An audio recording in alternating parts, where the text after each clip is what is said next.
So what does it mean, the difference between the absolute and the relative level?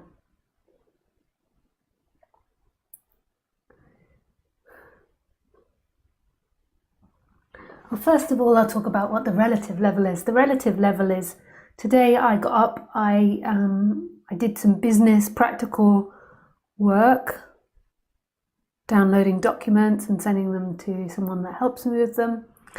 And then I walked the dog, I went to the market, I bought my food, I came back and I did some creative writing. And then I did some more creative writing, then I did some more practical documents, and then here I am here in this moment.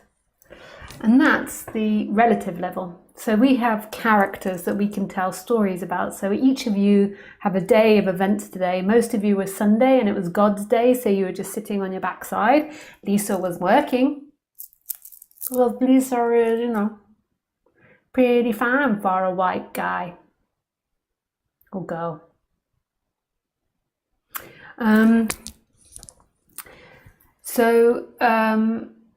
That is the relative level.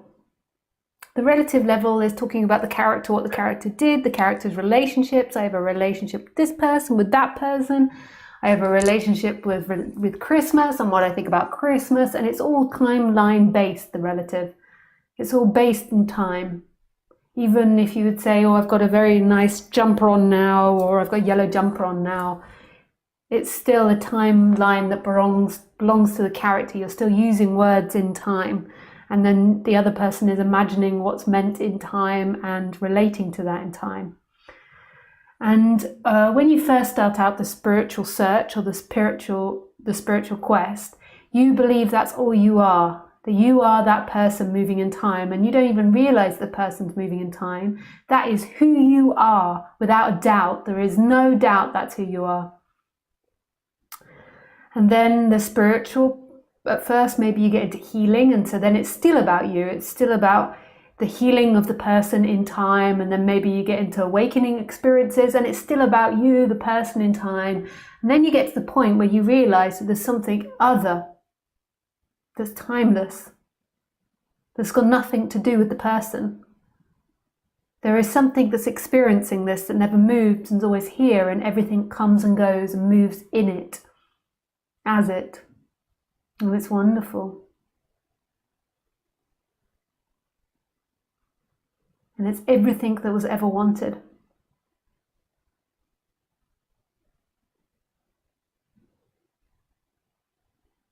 And that's the absolute. And when the waking up process happens, first of all, you believe you're someone moving in time, and then you believe you're nothing, and then they both come together, and it's seen that everything or nothing is expressing through this human form. And when I speak, I'm either speaking about the absolute or the relative.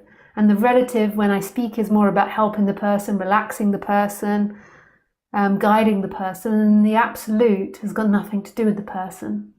And at the same time, even when I'm guiding on the relative level, there's something energetic which is pointing to something much deeper in these talks. That who you are has got nothing to do with who you think you are. And everything about you is a thought. You have a thought about the way you look, about what color you are, about how big you are or small you are, about how successful you are. You have thoughts about your past, about your future, about what you want, about what you don't want. And all of that is thoughts. And they embody themselves, they become an energetic expression. So when you're thinking about someone that's very naughty, you start to have angry feelings inside your body.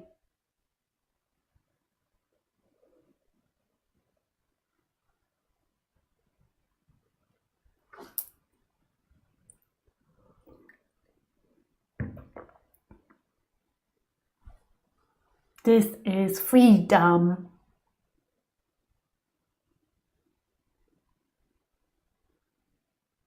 This moment is freedom. Seeing that everything that you thought about yourself wasn't you. What was you is what's always here, and what isn't you is what comes and goes.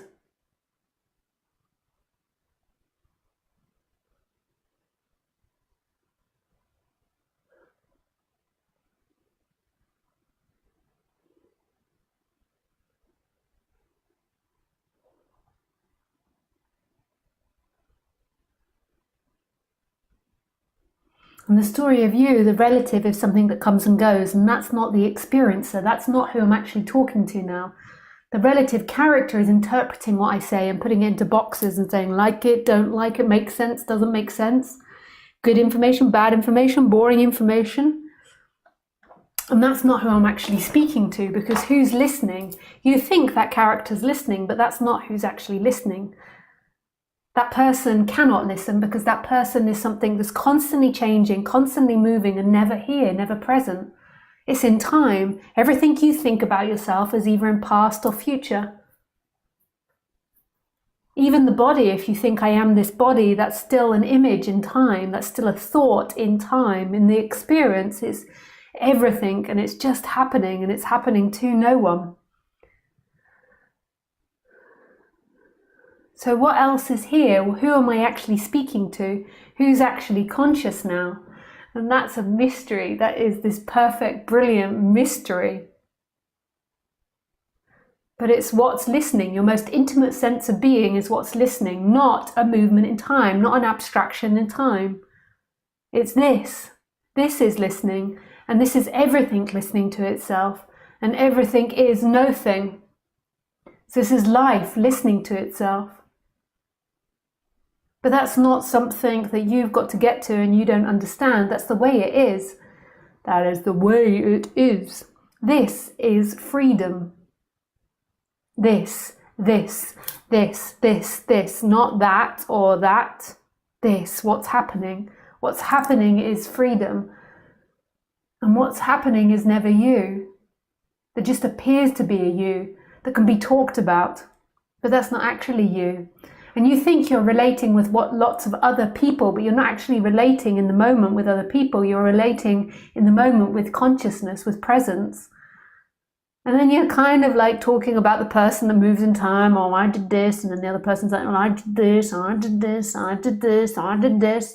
And they're like backwards and forwards. Like, I did this, I did this, I did this, I did this, I did this, I did this, I did this, I did this.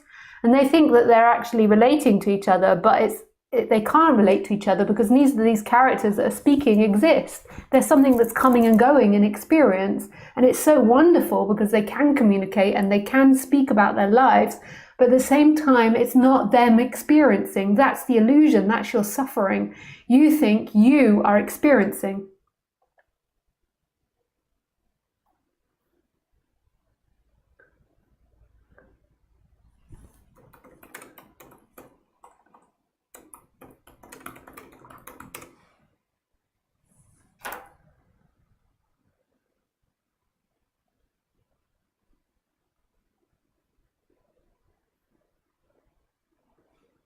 C'est comprendre? Oui?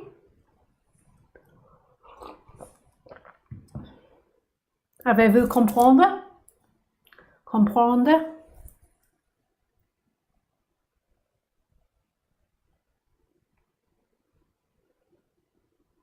Avez-vous ma comprendre?